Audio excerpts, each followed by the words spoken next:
Buttery smooth slow motion is impressive when done well. And luckily for us working in this era, most of our cameras can shoot a relatively high frame rate, even the ones in your pocket. But what happens if on set you've only captured maybe 25 or 50 frames per second, and when you get into the edit you think, oh, I really wish I had have shot that at 100 or 120 or higher if your camera can do so. You think to yourself, is there a way that I can slow this down in post and not have it look jittery? Well, I'm here to tell you that, yeah, there kind of is. And like BTS said, you want it smooth like butter. That's what we're aiming for today.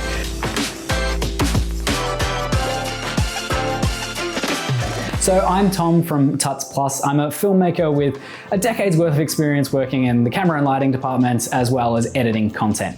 I've always been a little bit obsessed with speed ramps. I know it's a cliche, but they look super cool. This is a show called Push That Button, where we dive a little bit deeper into settings in post-production programs to make sure that next time you come across them, you know how to use them.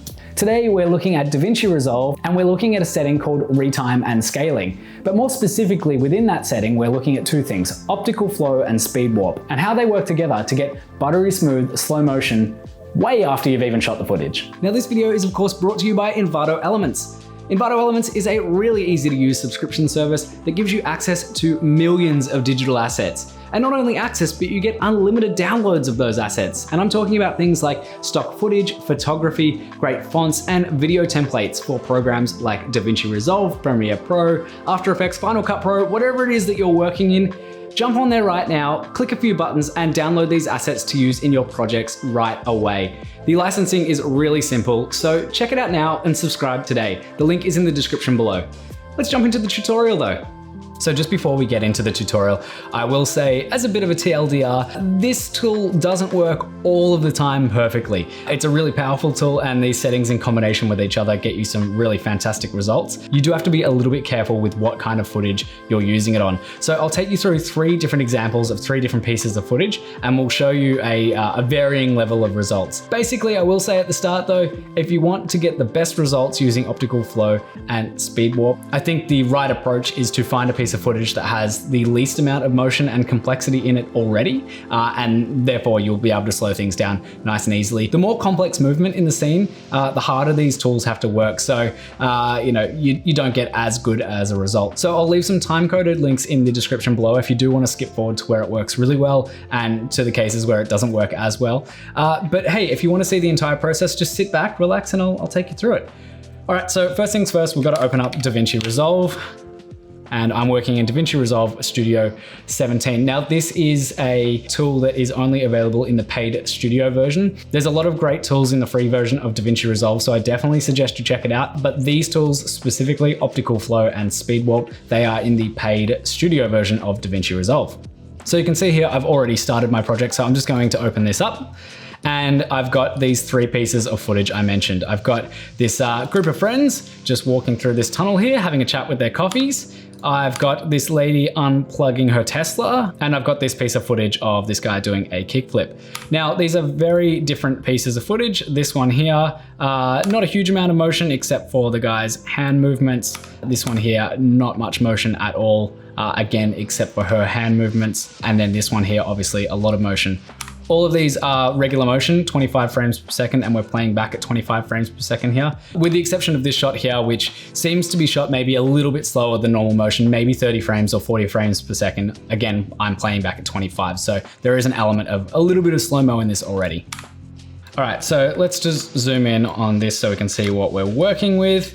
So I'm on a Mac, so all of my keystrokes will be Command. If you're on a PC, you know how to do it, use Control. The first thing you want to do is highlight the clip here, hit Command R, or right click on the clip and go to Retime Controls, and you can see there Command R. What that does is it gives you this little drop down where it says 100% and you get the drop down arrow just next to it. If you click that, it then gives you a few more options, and this is the first part of our process here. So what we want to do is define a part in the clip where we want it to slow down.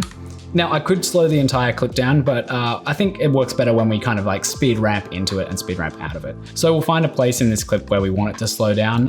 Maybe we'll do it just as he moves his arm down there. So slow from here, maybe. What we can do, hit this little black arrow next to 100%, hit add speed point. Then we'll go through and we'll find where we want it to speed up again. So maybe from here where he points to his chest. Little arrow there, add speed point. So that's actually done nothing so far, but you can see we've now got options for each part of the clip here. So then obviously what we're talking about in this video is making things slow. So how do we do that? We go to the middle part of this clip here, 100% basically tells us that it's playing back at 100% of its speed. If we click here, go change speed, and we drop it down to, let's say, 25% of its speed, you can see there immediately it's lengthened the clip. And let's play it back, and you're going to see amazing, buttery, smooth, slow motion results. Well, of course you're not, actually. All we've done is just stretch the clip out. We haven't actually increased the speed at all. So how can we start getting something that's usable and not jittery? Well, if you highlight the clip again and go up to the inspector, and then you come down to retime and scaling, it's going to give you a few options. We've got retime, process, and motion estimation here, and these are the two that we'll be focusing on. We won't really focus on scaling or resize filter for the sake of this tutorial. So in retime process here, project settings by default is nearest, which is what we're currently seeing. And to explain what that's doing, you can see here, basically it's taking the amount of frames that you've slowed it down by. In this case, we've slowed it down by a factor of 4, and then holding each frame for the equivalent of that amount of frames. So an easier way to show that is if I tap along, I'm just tapping my arrow keys here to move through the frames. 1, 2, 3, 4, 1, 2, 3, 4, 1, 2, 3, 4. So every fourth frame on the timeline is actually a new frame, and the 3 in between are just frames that are held. So that's what nearest does. And let's play it back again and we'll see the jittery mess that it is. So you can see there, 1, 2, 3, 4, 1, 2, 3, 4, 1, 2, 3, 4. It's not usable. What can we do? We can go to retime process here in our retime and scaling setting. And instead of nearest, we can hit frame blend. And I'll find a better frame for us to land on here so we can see an example. Have a look at the guy's arm on the left of frame here. Right now it's pretty sharp. If you go down to frame blend, immediately you're going to see an effect. So effectively what that's doing is taking frame A and frame B, moving frame B down to frame C and adding a new one in between, a new B. Actually don't think I explained that in much of a clearer way, but basically it's taking 2 frames that are next to each other and blending them together to create a 3rd frame in between. So effectively, for every 2 frames now we have an extra frame. So we're increasing the amount of frames by a factor of a 3rd. So we'll play that back now. Let's just play it back with nearest so we can remember how jittery it was. This is with nearest, chop, chop, chop, chop, chop. And go back to here, we'll go nearest, change it down to frame blend and play it back. And you can see there, it's actually starting to be smooth. Obviously there's a lot of chop in the big motion and that's not usable. But if you have a look at the girls' faces in this and even the guy on the right-hand side of frame, you can see we're getting a lot smoother motion compared to nearest. Back to nearest again, chop, chop, chop. Back to frame blend again. All right, it's slower. It's starting to get smoother. Is it usable? No, it's not. The next one we'll move down to then is Optical Flow. So where frame blend effectively took 2 frames and using an opacity layer just blended them together, Optical Flow basically analyzes all of the pixels in the array, everything that's come through on the sensor, everything that's in your shot right here, and then it makes a calculation based on how slow you want it. So in this case, we want to slow this down by a factor of 4, down to 25%. So for every 1 frame, we actually need an extra 3 frames now. So it goes, all right, so I know this pixel is here and it's white in frame 1. And by the time we get down to frame 4, that pixel has moved to here. So what happens in between? Well, this is where Optical Flow comes in. It kind of guesses and makes it up. You know, it's a very calculated guess, it's a very intelligent machine, but it guesses what's happening in those 3 frames in between and creates a new pixel in there. And it does this for every single pixel in the array. So, you know, on its own, it would look like it's just going, you know, as the crow flies from here to here. But when it analyzes this against every other pixel in the array, it goes, well, it can't go from here to here because then there's all these other pixels happening in between. So, you know, using far more complex math than I can even fathom to understand, it knows where to put things. So enough babble, let's play it back. We'll play back with frame blend, just so we know where we're at. This is frame blend, still getting jittery, but we're starting to feel it slowing down. And then we'll go to Optical Flow and we'll play that back here. So you can already see how smooth that motion is. But there's some very obvious flaws in this image when I play it back with Optical Flow here. And you're probably thinking, Tom, get to the point. You said you're going to give me buttery smooth slow motion. I'm going to give you buttery smooth slow motion, but to get there, we've got to understand a little bit of how all of this works. So let's move down to retime process here. So we're staying on Optical Flow, we'll move to retime process. The project settings by default are standard faster. That basically just means that we can play this back in real time at 25 frames per second and we can see what's happening. It means we don't have to render things and we can kind of get an idea of, with some higher settings, what things are likely to look like. Have a look really just at his arms. If you focus on the guy on the left, his arms as he moves through the image, you're getting things that just feel uncanny. But if you have a look at the girls' faces, things feel normal because there's not a lot of motion and the algorithms, I guess, aren't doing as much of the heavy lifting in those parts. So yeah, have a look at his arm here. You'll notice things that we clearly want to clean up. And how do we, especially there, you can see, have a look at his shirt here as I move through. It's just unnatural the way it kind of warps together. It just doesn't feel right. All right, so if we move all the way through to speed warp, basically what speed warp does is it takes everything that is in Davinci Resolve in terms of the neural engine, all of the AI enhancements, all of the optimization for whatever graphics card you're using or whatever CPU you're using. It takes everything to account and it puts everything to work to analyze all of those pixels and try to get you the smoothest motion possible. So we'll go all the way through and we'll go to speed warp and we'll try to play this back here. And immediately we're back to the jittery frames and you're going, Tom, again, get to the point. Where's the buttery smooth slow motion? Well, because we're doing so much under the hood here and it's so process intensive, we're not going to be able to play it back straight away. So what we can do to see if it's actually worked is we can right click on the clip here and we can go to render in place. It's going to ask you a few questions here. Just stick with the defaults that come up for ProRes and then it's going to ask you to save it somewhere. So I'm just going to save it in a folder on the desktop for now. It's going to take some time for this clip. It'll probably take about 1 minute and 30 seconds. I'll see you when that's done. All right, so that's finished now. Let's see if it's actually worked. One thing to note when you do render in place, you'll notice here we no longer have any of our speed points that we added. So if I go to Command R, you'll see that we still have our little drop down here, but our speed points have removed and now the whole clip is again saying that it's at 100% of its speed. So basically it's been rendered, it's been reformed and effectively dropped back into the timeline where we had it. Now, if you do want to keep those speed points and you want to continue working on your edit with those speed points intact, you won't be able to render in place, but this is a good quick way to actually work out if it's worked. So let's play it back now and we'll see where we get to.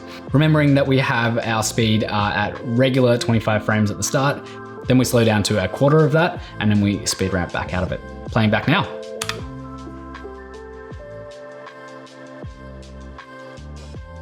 All right, it's actually pretty good. Look, there's parts in the image that I'm sure you're seeing as well that are a little bit odd, but I think it's pretty usable. Let's play it back again and we'll talk through it. So you can see his hand and his shirt here are a lot cleaner than they appeared when we had the project settings on standard faster or even standard better. And that's all of the computing power that's gone into making sure it knows where all of these pixels are. But there's still a few things, especially in his hand on the faster movements, that just feel a little bit weird. And have a look here, like we kind of lose his hand, we lose his finger for a second there. His finger jumps up, it disappears, it's back, it disappears, it's back. And then we kind of lose his hand in a lot of kind of wobbly motion blur. But for the sake of this, let's just zoom in.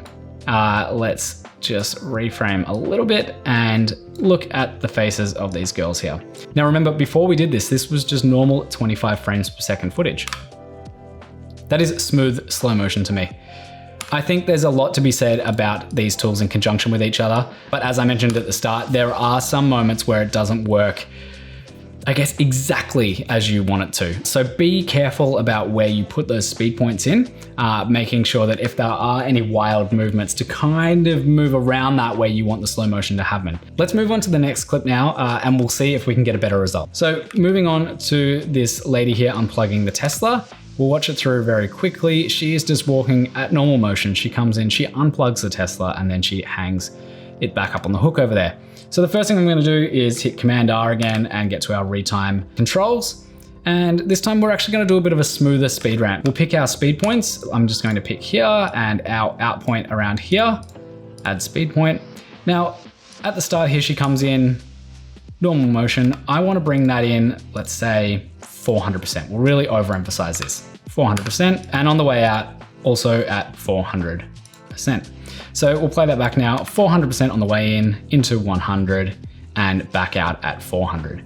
But these speed changes happen without any curve. So how can we make this feel a little more dynamic? If you right click on the clip and go to retime curve, it'll drop down this little arrow here. If you drop that down again, make sure retime speed is clicked. And for the sake of this, we can get rid of retime frame as we're not focusing on it right now. Click on the retime speed line and it will give you this little keyframe here. And basically you can do one of two things here. You can grab the keyframe here and you can change where your in and out points are, and that could be handy. I'm gonna go back to where I had it with Command Z here because I liked what I had. But what I do wanna do is make this a curve. So I'll make sure I've got the keyframe selected, and you can see here it's on the straight one. If we go to the curved one here, it's going to give us these little handles that we can adjust the curve with. So we'll adjust it to that, and we'll do the same on the other side here. So now you can see if we play it back, it's a lot more gradual in terms of how it curves in and out of the speed ramp. All right, so we'll drop that back up now. If we go right click, retime curve, get rid of that, you can see that stays 400%, 100%, 400%, and you'll notice our curve is still there and curve on the way out. Great. Let's drop this down, change speed, and for this one, let's go a little bit crazy. We'll go down to 10%. And you can see there, that's made quite a long clip. We'll play it back again, and obviously we're getting a lot of jitter. So let's just quickly do exactly what we did before. We click on this, we go to retime process, we change that to optical flow. For motion estimation, we go straight to speed warp. Now, we're not going to be able to play this back without rendering, so right click, render in place, ProRes, and pick our destination. And again, it's gonna take a little bit of time, so hold tight and we'll see if it worked in just a moment. All right, that's finished now. Let's see how well it worked. We'll play through from the start here. Remember, we went from 400%, we slowed it right down to 10% of its original speed, and then speed ramped it back up to 400%. That is buttery smooth slow motion if I ever saw it. And look, yes, there's some minor blemishes around her nose in the footage here, especially when the light is just behind it. But if you don't focus on that tiny bit, everything else is absolutely perfect. This looks like 300 frames per second or more, and it was shot at 25 frames per second, shot on set at 25 frames per second. And all we've done here is clicked a couple of buttons and made it super slow motion, and it's smooth, it's really smooth. Great, that clip looks fantastic. Let's see what it looks like compared to the original again. We'll bring that over the top. We'll drop this away.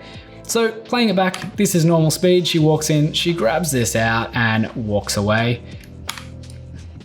Playing it back at slow motion. Look how slow that is. It's slow motion.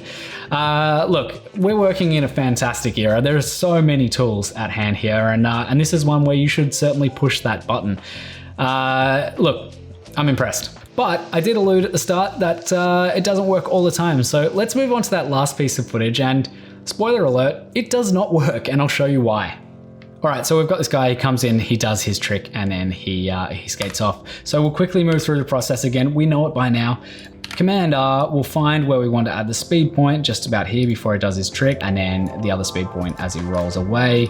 We'll drop this down to, let's say, 25% of his original speed here.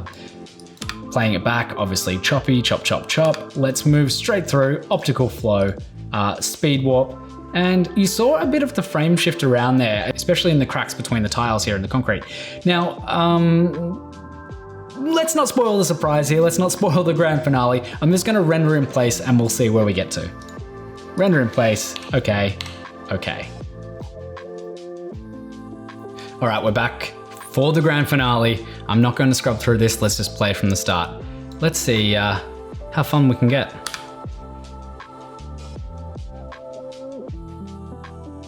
Starting to get a little bit weird. It's kind of soupy, and then look, jelly is smooth, right? So technically it's smooth slow motion. This really goes to show, particularly in this section, when you've got a lot of complex movement, and then also these lines, I'm sure, are having something to do with it as well.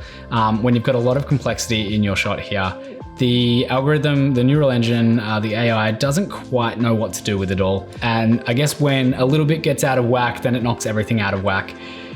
And unfortunately, it doesn't look like we'll be able to slow this skateboard trick down to super slow motion, especially not buttery smooth. We do get slow motion, but it's more jelly than it is butter. But that said, I think we've shown some really great results here. So we've got mixed results on the first one here, where we've got kind of some weird warping happening on the guy's hand here, but really good results on the two girls in the middle of the frame. I would say that this part is acceptable. If you use this, a small part of this in part of a larger edit, I don't think you would notice some of the weirdness. This shot here, fantastic.